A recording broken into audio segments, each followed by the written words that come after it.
Hey guys, Zomfox here, and today it's time to do the betting picks for the Week 6 of the 2023 USFL season.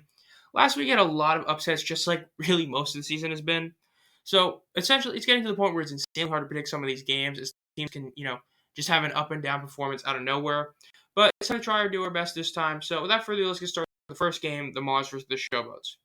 Maulers are minus 2.5 and are minus 149 the money line, and the over is 41.5. This game is honestly one of the two. There's two games this week that are hugely important, and this is one of them. This is to see which one of these teams has a legit shot at making the playoffs and which one doesn't. Both these teams have looked a lot better as of late, but naturally, we don't know for sure how good they actually are until we see them play each other. Whoever wins this game is going to be viewed as a legit contender, the other's not. I'm going to go with the Showboats winning this game in an under. Look, I think Showboats cover. I think they win the game, and the reason for that is I think that the Showboats are coming off such an insane high of last week that their defense is going to continue to play really well as they're going to see that they were able to stop the Breakers, and now they're going to believe that they're able to stop T. Will and the Maulers. T. Will's looked incredible in the last 3 weeks as the Maulers' starting quarterback. I think the Showboats give him this first real dosage of a not great game this week, and the Showboats' offense does what they've been doing really this week.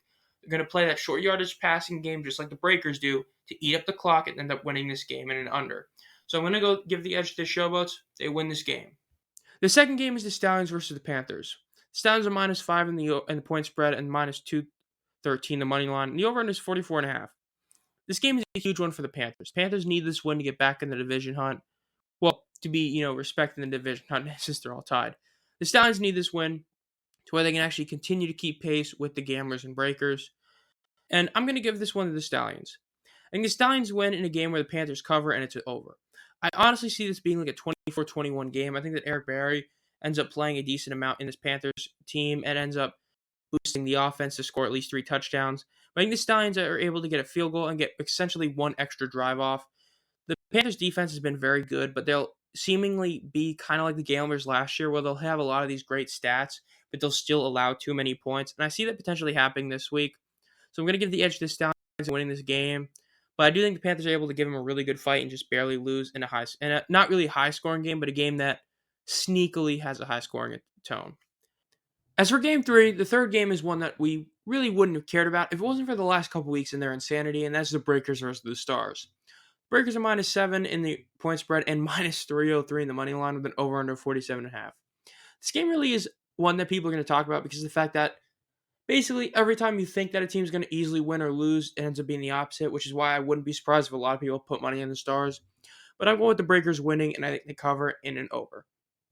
I think the Breakers are going to look at last week and say they need to show that that was an arbitration, and they're going to go out and try to do their best to score at least 30 points on the Stars. I would not be shocked if they try to pull basically a Stallions versus Showboats where they try to completely demolish them by like 30. But I do think this could legitimately be like a 30 to 20, a 35 to 20 something game where the Breakers easily win. But the Stars offense does a lot to make up for the fact that they basically just really just, allowed Luis Aguilar to just go do his thing instead of, actually playing offense. But we'll see for that. That's my pick of that one. And then the last game is the other huge important one. That's the Generals versus the Gamblers. Generals are actually the favorite at minus 1.5 and minus 133 in the money line with the over under 45.5. Look, some of you might be shocked at this, but the Generals are the favorites, and I'd argue they should be.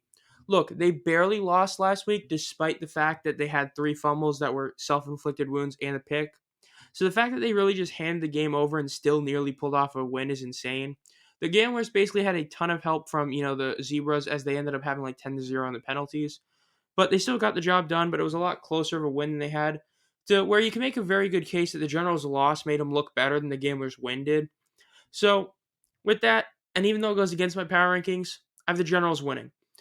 I think that whether or not it's Terry Wilson or Kenji Bahar, it's either going to be a worse quarterback than Bahar or it's going to be Bahar coming back from injury. I think there's going to be some rust or it's just Terry Wilson's not going to be, as good. And I think that the Generals are able to play their style of football without any sort of issues. They're going to be able to easily hold the Gamblers to just a few drives on offense. It's going to be an under. It's going to be like classic, like 2 touchdowns to 1 touchdown type of game like the Generals like to play with that hard-nosed defense. And they do enough to end up getting the win. So I think the Generals end up winning this game in a very under type of game and try to stake their claim back as being one of those top 2 teams in the league. In terms of my overall record, it's been pretty bad. Last week was a really bad one. We got a lot wrong. But hopefully this week we can get closer to making that spread go back to being a 50-50 odds, to where I can get that overall total better instead of being overall in the wrong. But we'll see. This the saying is Vegas is always right, and that's kind of how they always do these things. So I guess this is basically what you would expect. We'll see. Overall, this has been Zom Fox. If you enjoy this content, make sure to subscribe and hit the bell. We do at least 3 videos a week during the season. This week we actually had 6. We've already had 5 come out, and there's going to be one coming out tomorrow. So as always, have a great night.